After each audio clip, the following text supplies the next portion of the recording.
When it's Saturday on Anchor, then we sing. When it's Saturday on Anchor, then we sing. It don't have to be so pretty, you can sing any ditty. So won't you message me on Anchor and just sing? You can sing alone or sing with your family. It really doesn't matter much to me, but of course you are invited. What rhymes with invited? Won't you call in with a song and message me? What you just heard there, folks, was Tim Ereneta with an awesome improvised song.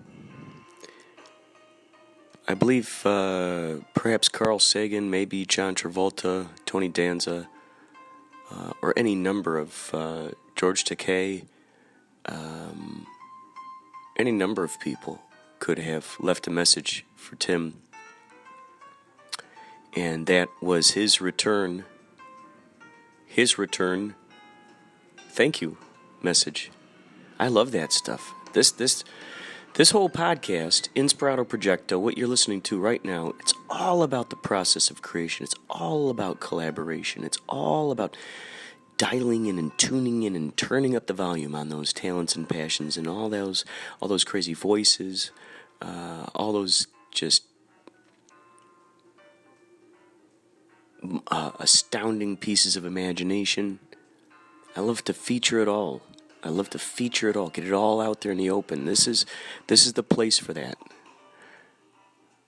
This is a realm that I've intended to create where people can feel free to fly their freak flags. Say that 10 times fast. So there's a place for those of you who have interesting talents, voices, etc., poetry, to share it. The past few podcasts you heard, I was with the Yachtly crew over the weekend in San Diego. We were at a KOA campground, 50-year anniversary. Boy, that was fantastic. It was so great. They had a slideshow. The founder of the park, the grandfather, he talked about the whole history of it. I love that stuff. Those stories are great. And, he went through the years of how he partnered up with someone to start with this KOA campground, and then that guy's like, I'm tired of it, and then he bought it out, and they bought other KOA campgrounds. They had so much fun, and this is the first one out in San Diego, National City, and that's where they had us play. And so while we were there while we were there in San Diego last night, we ended up playing at the House of Blues in San Diego. We played in what's called the Voodoo Room, and I think we had about 200 people. Capacity was 220. So that was cool. We had 200.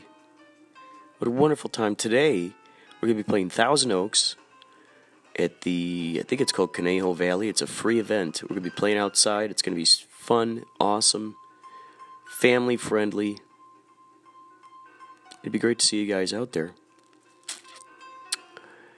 And now, something tells me it's time for another episode of TSA by Forgotten Tales. Oh, welcome back, everyone. I'm so glad you could come back to the 50 Shades of Grey book club. Now let's pick up where we left off last week. Before I know it, he's got both my hands in his vice-like grip above my head, and he's pinning me to the wall using his lips. His other hand grabs my hair and yanks down, bringing my face up, and his lips are on mine. My tongue tentatively strokes his and joins his in a slow, erotic dance. His erection is against my belly. Hey! Why are you rubbing my milky white thigh? Hey, it's okay, lady. I'm with the TSA. Hey! TSA, 50 Shades of Grey. Hey! Oh, I didn't know. Your arms are so big.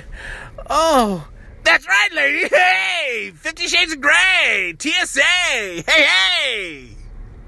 This is Robert from Twin Peaks, and you're listening to Inspirado Projecto. Got a light? Wowzers. Yachtly Crew had 3 shows this weekend. Oh boy. Let's see. First one was, what did we do? A KOA campground. That's right. It's a 50-year anniversary of when they opened up that campground. That was great. Then the next day, while we were in the San Diego area, we played at the House of Blues. Then yesterday, we played in Conejo Valley, Thousand Oaks. Wow, these sprawling hills. Beautiful, beautiful, beautiful hills, beautiful nature. Oh my God, these oak trees. I would just amazing. Just amazing. They had a green room for us. We actually had a place to change. They had some sandwiches in there, some Coca-Cola classics and other drinks. Wow. That was just... The hospitality we've been receiving lately is just really... It keeps getting better and better. Better and better. Musicians who travel to... See, this is so crazy. This is going to sound like I'm complaining. Like, come on, dude, you should be happy that you're playing there. Well, okay, no. I'm not going to go down that path. However, I'll go down the path saying this. Out of the 3 venues, the most fun I had was the KOA Campgrounds and the Conejo Valley Thousand Oaks, because looking out, seeing all those people out there to attend it, this free celebration in the park. Oh my God, we saw a lot of regular folks, but familiar faces, I'll put it that way. A lot of familiar faces who we've seen pop up at our other shows. There's a woman there who had seen us at Surf Rodeo when we played a while ago. You can hear what I went through. It's a crazy adventure. That's on one of the podcasts for the Surf Rodeo and all the craziness that happened there with my sister's friend passing out with alcohol poisoning. That was crazy. We had to stop the show momentarily. That was crazy. But there was a woman who was from that Surf Rodeo show who came out to see us play.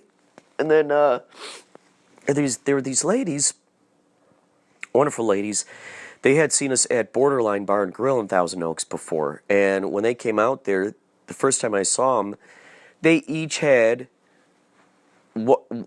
one had a different face of us, of the band members, on their t-shirt. And the woman who had my face on her t-shirt, this time around at the Conejo Valley circumstance, her daughter wore that t-shirt. And so that was great. I got a photo with myself next to her daughter with me on her t-shirt. If you'd like to check that out, that's on Instagram. I got the official Yachtly, I got the official Inspirado Projecto Instagram out there. By the way, folks, if you get a kick out of listening to the show, and if you'd like to, you can go to podcastawards.com and vote for Inspirado Projecto for the Best Arts Podcast. That's what we're nominated for. What an honor. We're nominated by the Podcast Awards for Best Arts Podcast. Also, we're up for the Adam Curry Award. Adam Curry is VJ, used to be VJ on MTV. How crazy is this? Inspirado Projecto has been around since February, the end of February, I think. And it's just fun just to see how much traction has been built here. I love it, including other podcasters' messages in here. Now, a lot of these great messages you hear on here are from people who are using the Anchor app. If you're listening to this on, let's say, Spotify, iTunes, any of those other places out there that you can hear Inspirado Projecto, the voices and stuff that I've been including on here, a lot of them, a majority of them, are from Anchor. So if you'd like to collaborate together, download the Anchor app. It's free. It's totally free. These guys, they distribute it all over the place. They're about, 13 places now? 13 different places. If you don't have the Anchor app, you can send me any audio to inspiradoprojecto@gmail.com, and I'll incorporate it into the podcast or even onto my radio show. There's a radio show version of this which plays the first and third Monday of every month between 1 o'clock and 2 p.m. Pacific Standard Time.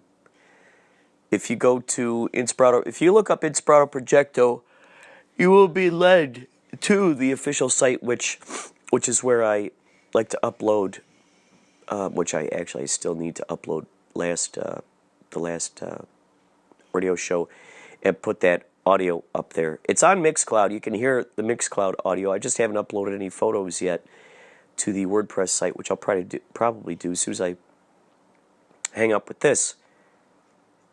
It is just startling to see the amount of folks contributing their artistic abilities, showing the process of art is such a big deal to me. I realized that after going through life and hearing so many folks use a very similar phrase, oh, well, I'll do it when it's ready, or, oh, I'm still thinking about this thing, oh, I got the greatest screenplay in the world, oh, I got the greatest album in the world that I'm working on. Oh, you're working on it. Can I hear some of it? Can I read some of it? No. Well, it's all in my mind. I have to all work it out in my brain first, and then I'll put it out there in the world. And as it's been said, now there's no better time to put out stuff than right now. Right now is the time to do it. I would say having something like this, like Anchor, where you get into the momentum of making these podcasts, you get into the momentum of putting your stuff up there, what it does for me is it creates an example in my brain, build up the reservoir in my brain of examples where I just, bam, you just strike like lightning. And when you have that idea and you strike like lightning, you get it out there into the world, it becomes easier and easier to do it. I don't need to tell you that. You know what it's like. I don't need to tell you. It's just nice to be reminded. I like to be reminded of it. Maybe that's why I'm saying it out loud, mostly to remind myself. You, dear listener, are a side benefit, a byproduct, if you will, of me saying it out loud, because you get to hear it as well. And then maybe that triggers that makes you, that reminds you go, oh my gosh, you know what? Yeah, that's right. I need to just do that. Just get to that flow. Let us see the wrinkles, and let us see the stitching coming undone. Let us get a peek behind the scenes. There's a joy in that. By doing that, we're enabling, we're inspiring others who are considering walking down a similar path. We're offering them the opportunity to go, hey, you know what? Everything does not come out fully polished, fully.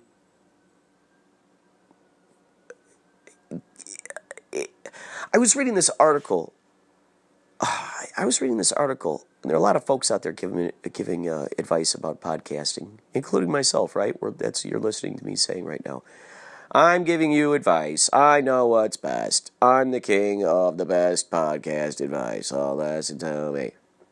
Listen to me. I know what it's all about. I got all the answers. I'm the podcast king.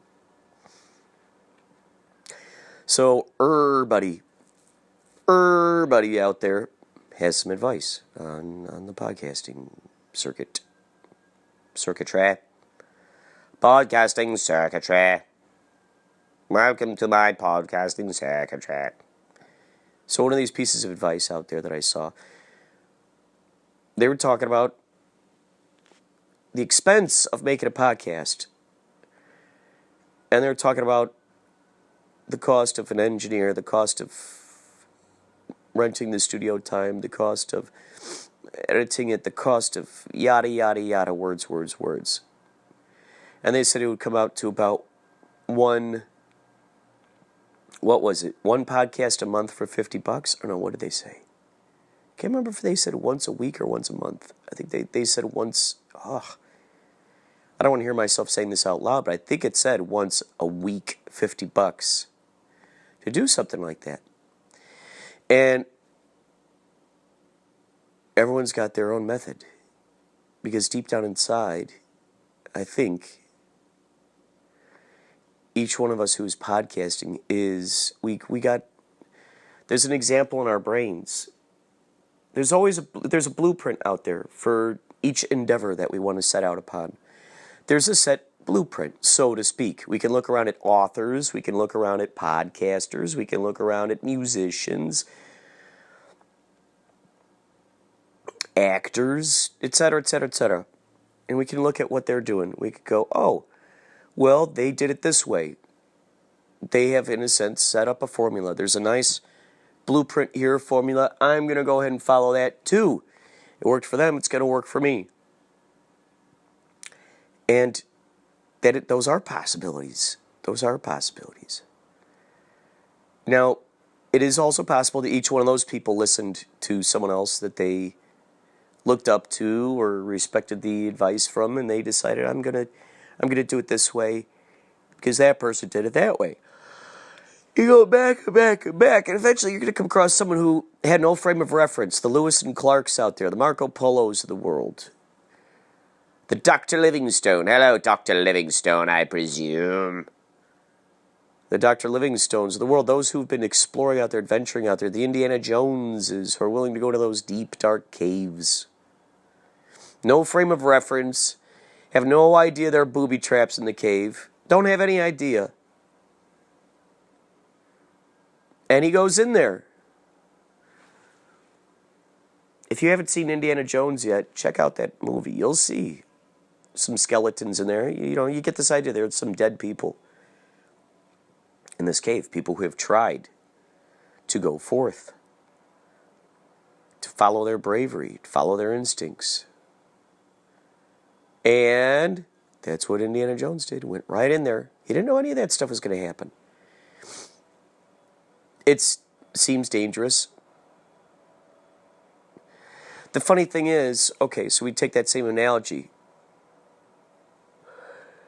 The danger in podcasting, the big danger, really is the danger that lies within ourselves. We're the ones putting the booby traps out there. Are we going to trust ourselves, or are we going to not trust ourselves?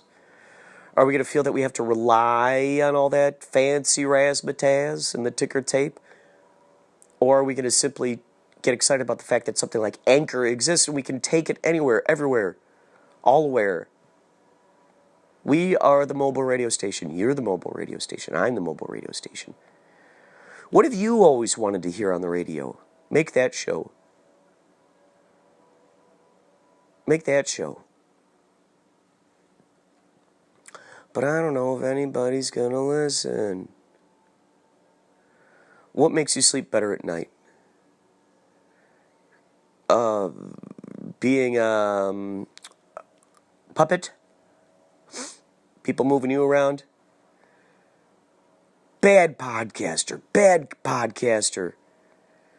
You didn't edit out the ums, the ers, the whatevers. You didn't edit that out. You're a bad podcaster. Is that the kind of authority figure that you want to be, that you want to represent, that you have whipping you into shape around every corner? Sooner or later, you're going to get tired of that. I can guarantee it. Sooner or later, podcasting is not going to be much fun to you anymore. Podcasting is going to become a chore. It's going to become a burden. It's going to become this, okay, I know I got to get a podcast out there. Oh, God, it's such drudgery. Oh, the drudgery.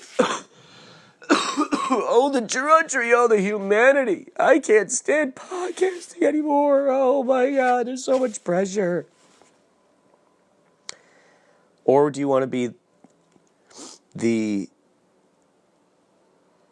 as that phrase goes, wherever you go, there you are. My Uncle Arnie would say that a lot. He heard it from someone else, and he would say it a lot. Wherever you go, there you are. Wherever you go, there you are. Wherever you go, there you are. Wherever you go, there you are. Are you constantly editing yourself wherever you're going, whatever you're saying, whatever you're doing? Do you always got the radar boop, blip, blip, blipping along? Do you always got the CCTV cameras pointed right at you inside your brain skull? Are you monitoring with the microscopes each and every single little molecule, whether it's going the right direction or the wrong direction? Are you the authority figure, in other words? Are you the authority figure? Yes? How do you do it your way? Do you do it your way? Do you do it your way? Why, yes, I do. Oh, do you do it your way? Do you? Do you really do it your way? Do you really do it your way? If you do it your way, then you stand by whatever you say or do. You stand by it. Until the moment happens where you don't stand by it anymore. And you go, oh, that was a different version of me way back then. Even 5 seconds ago. The one that's talking right now is the newest version. Is the one I stand by, the moment to moment. I got my own back. Visualize, if it helps you, visualize a legion of your own doppelgangers, your clones, your invisible guides. They all got your back. They are the net below your trapeze. What does that enable you to do? Well, one would think it would enable you to do more triple flips. It would enable you and inspire you to do much more courageous and crazy zippity-doo-dahs up there. Your teammates catching you by your feet, by your toes, by your pinkies, by your thumbs, by your ears, by your pigtails. Pow! Whoop! Under the armpits, we got you. And if we don't got you, guess what? The net down there has you. It's always got you. Kitty, hi there. Little Marky heard me talking about inspirational things, and he came up. You can tell how inspired he is by the volume of his meow, of his purring. Here.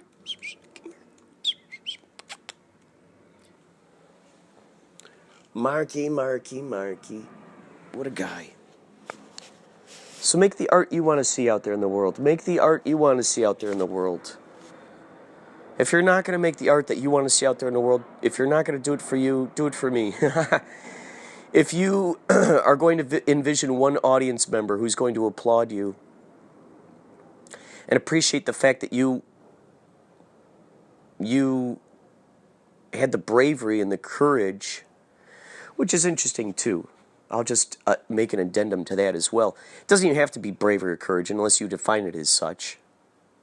So you could define getting up on a stage and singing karaoke. You could define doing a podcast. You could define writing a book, making a song on your guitar. You could define it as something just simply natural and something that just happens.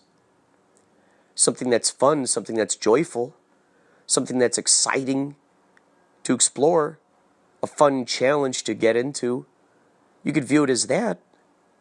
It's up to you. I'm granting you permission. Next step is to grant yourself the permission. And you're well on your way. You're well on your way all the way. Every time, all the time. 100% of the time. 1,000% of the time. You give yourself a pat on the back 100% of the time, I guarantee it will work 1,000% of the time. Make it. Do it. How many people out there are giving you advice today? Next question. How much of that advice feels good to you? How much of that advice resonates loudly and clearly with the barometric pressures within your heart? Where does your heart want to take you today? What's your truth? How are you going to honor that truth?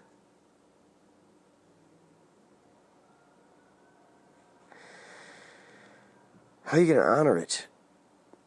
How are you going to honor your greatness? Is the little version of yourself proud of the artistic endeavors you're putting out there in the world? Is that little younger version of yourself, are they happy with the direction you've gone in? Are you making them proud? Have you become the version of yourself that little kid aspires to grow up to be? If you stand by what you do, and not necessarily in a defiant way, it could be that. I feel it takes more energy to be defiant against something than the amount of energy it takes to just simply be. Be what you want to be.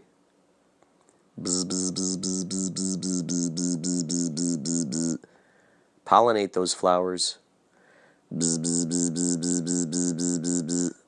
Pollinate those flowers. You have the information. You have the pollen. Give it to the flowers. If the flowers don't like it, that's the flowers' issue.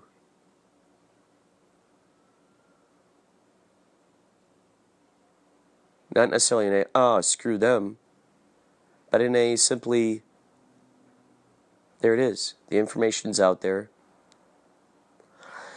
Just as we have the luxury, we each individually have the luxury of choosing how to react to a situation, so does everybody else. How fun is that? Isn't it great?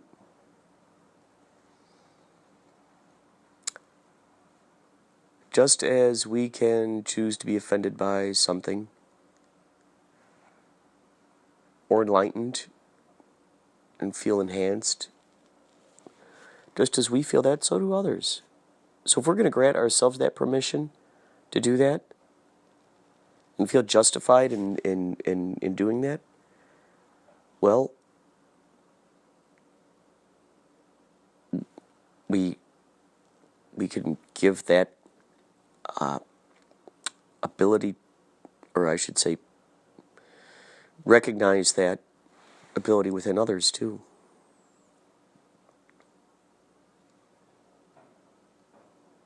It's all about the resonance. It's all about what vibes with you.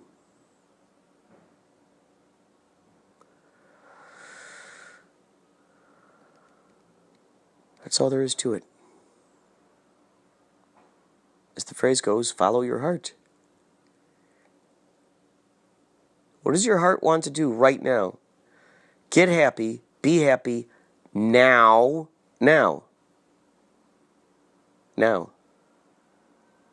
So let's think.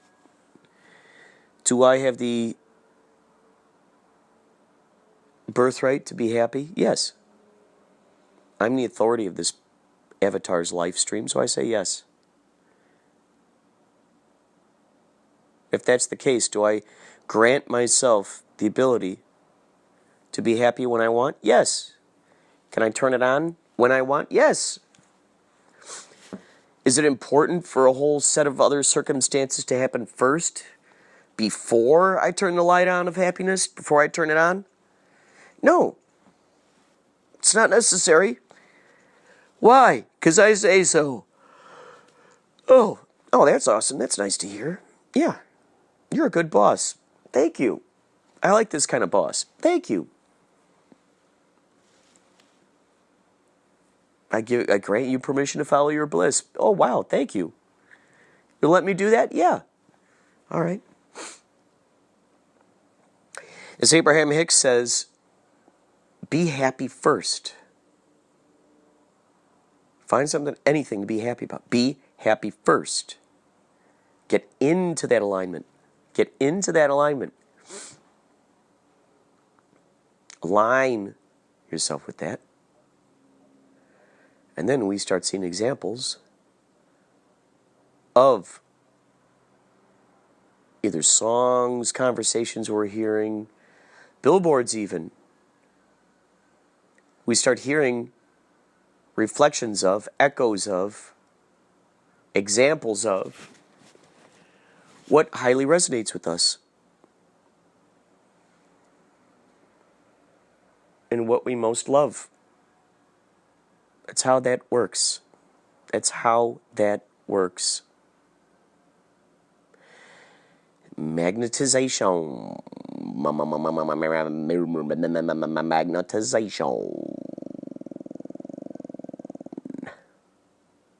I think we talked about before. This is something I would tell my students when I was substitute teaching. I wrote out the word genius, and then I split it in two. Genie plus us. We're the genie. We grant ourselves permission. Oh, my stomach's got something to say.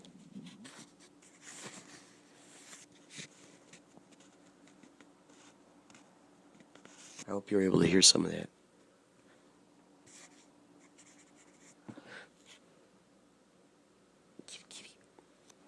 At some point, we will be able to read the sounds of what our stomachs are saying. Someday it'll happen. That's all for now. However, I will be back giving praise to those who have contributed to this episode. That will be occurring. That will be occurring. Sooner than later. Later for me in this time, in this reality experience time frame. However, sooner for you in this reality experience time frame that you are listening to right now.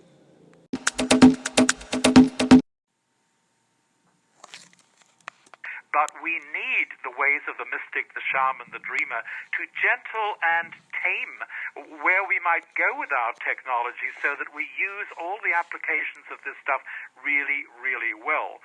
So that's essentially what it's about. We take some core understandings of the new science. For example, the understanding that maybe right now we're living in countless parallel universes. This is a very interesting thesis. It's called the many worlds hypothesis.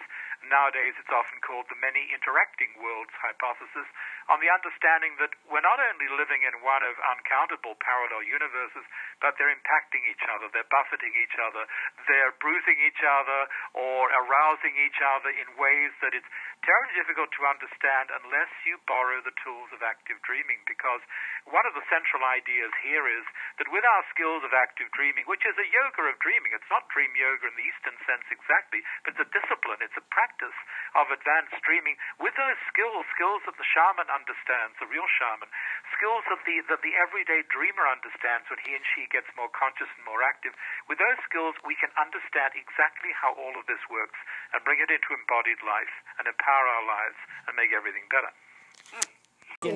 Oh, yeah. So, and you had him... Off the wall, I've got to tell you something that you've probably heard before. Tell me if you've heard it before. We have very much a resemblance to Quentin Tarantino. I have heard it. Okay. I just want to make sure you've heard it. I've heard it. You like feet? That? Do you like... Yes.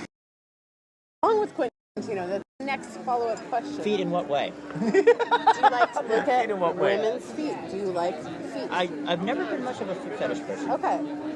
Like Here's a follow-up to the Quentin Tarantino thing. I don't know if you know Tarantino, obviously, if you watch any of his movies. Yeah. He's into feet. Yeah. It was just my. Yeah. It was my. Yeah. No, I've seen all his films. It was my normal follow-up question. I've seen all his films, and I normal. definitely am aware of that. But Yes. no, I've never been Okay. asked that. That's the first. Oh, you haven't been asked that before. I've never been asked if I'm into No, I feet. am a strange girl. That's okay. We all are here, aren't we? Yeah, I think so. Both wonderful and strange. Yes, exactly. So what was the first Twin Peaks related project that you started once Twin Peaks season 1 and or season 2 was done? What was the determining thing that got the ball rolling? Yeah, they got the whole ball rolling. It wasn't really the festival. It started around. It wasn't until the festival ended. Basically, there was somebody that ran it into the ground and it was over. Really? And I had to kind of. Give me freaky, boys. Give me freaky. What would freaky be? 1, 2, 4,000. Give it to me. Give it to me. Yes. Like my Bob. So okay, so You're standing right. You got the evolution of the arm behind you. Hold oh on. my a God, second. dude, that is the evolution of the arm. Yeah. That is the evolution of the arm. I didn't think about it till now. And I sound like this. Yeah, yes. I'm That's gonna right. suck in the bridge. That's right. There you go. That's what it sounds So like. what was the like when did you first start putting together the festival and any of that stuff? 2002. Nice. So someone else gave you the baton, so to speak. You're like, Somebody okay, else someone ran else it take into the this ground over. and it was dead. So How many years kind was of that going up. before you picked it up? I was kind of got involved in it, but then there was somebody that was not really honest with it. I'm not going to say this on the air, but I'll say it to you. And basically didn't pay people, and the thing was dead. Basically, it was a matter of, I said, I'm not going to let this die. We're gonna, I was very young at the time. It was a matter, this is not going to die. It's the only thing keeping the Twin Peaks Bird alive, because it was at that point. I mean, we'd lose money every year doing it, but it didn't matter because it was the only thing keeping it alive. Yeah. And, so that's kind of what happened. Holy moly, that's so kick-ass. Do you live out in that area? Oh, no, I live here. So you ran that from here?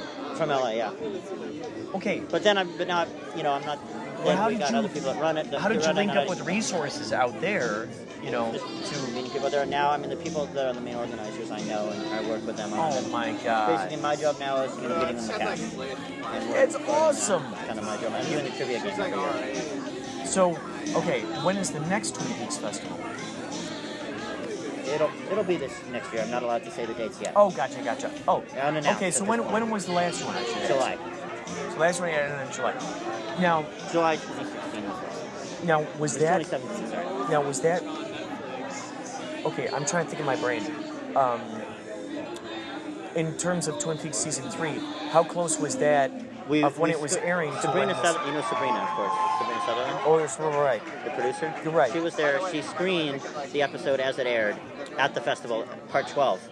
That must have been exciting, dude, to be able to... Oh, in the my Roadhouse God. location. You gotta be kidding me. And It's then she saw the incredible. thing, and David Lynch watched us watching it, which we didn't know until Dude. after it was over. Okay, I think I saw a video when he was talking. Was that at that place where he was talking to you guys? He didn't talk to Or us. was that someone else? Oh. But he Sabrina watched read a you guys message. watching He it. watched us watch it. Apparently Oh Sabrina my set up God. the thing. We didn't know it. Oh my God! Sabrina- What a cool thing is that, dude? So we were sitting there with, because we usually get about 14 actors. This year we had, Krista Bell, Sabrina, Amy Shields. Oh my God! Sherilyn Fenn. Because now your cast is like amplified so much now. Because Now this it's a matter now, of choosing. Now we get more people to come in to bring. So now it's like really difficult. I mean, even people here tonight. So if a lot of these guys must have heard about the Twin Peaks A lot of Festival them, and go, John oh my gosh, Piercello- can I please A lot of be them, there? John Piercello, plays Shadow here now was there last year. He did karaoke with us at the karaoke night. Oh my God, that's great! I do Oh met my him God. inside Chad. I played saw Chad, him in there. I saw him in there. Actually, I need to give him this, which reminds me. What is it? They're drink tickets. That's what I was. Oh, dude. Well, it was great talking I will to you, be man. right back. But cool. you'll have my number, correct? Oh, yeah, I gave you my absolutely. card. Thank you so much. Thank you. I did give you my card. Oh, yeah, I got it. So talk to me about the 15th. Yeah, I'll have you on the show, yeah, for sure. That Dude, sounds good. It's a pleasure meeting your you. show again? It's called Inspirado Projecto. And can I find you online if I type that up? Oh, yeah. What is your full name again? My full name is Kurt Clendenin. You can also type me in as CEC. My middle name is Eric. CEC. Okay. Well, I'm going to see you again, Kurt. Absolutely. Oh, cool. All right, man. Take care.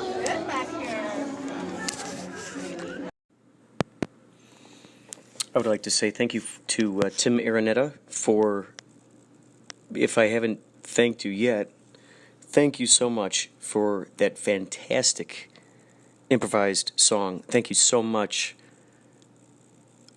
John Garside from Forgotten Tales, for giving us that amazing TSA segment. Also, we heard earlier Robert Moss, who's a shaman of dreaming, quantum dreaming, and we just heard an interview, a brief interview with Dory and myself. We were interviewing Joshua Eisenstadt at One Eye Jack's. They did a series of these pop-ups, Twin Peaks pop-ups, when season 3 came out, and that was on New Year's Eve, and we saw him there and we interviewed him. He helps out with the Twin Peaks Festival. He has a lot of great trivia. Knows a lot of great trivia. I actually interviewed him on Inspirado Projecto Radio on 1630 AM, K Chung in Chinatown. That was awesome. So you just heard for the very first time one of the first on the street interviews. I recorded that with the intention of playing it on the radio, not realizing that I'd one day have a podcast. So a lot of the stuff you do, folks, you never know how it's going to be utilized for future endeavors. And now, some more shenanigans. Imagine this on a guitar, like very distorted.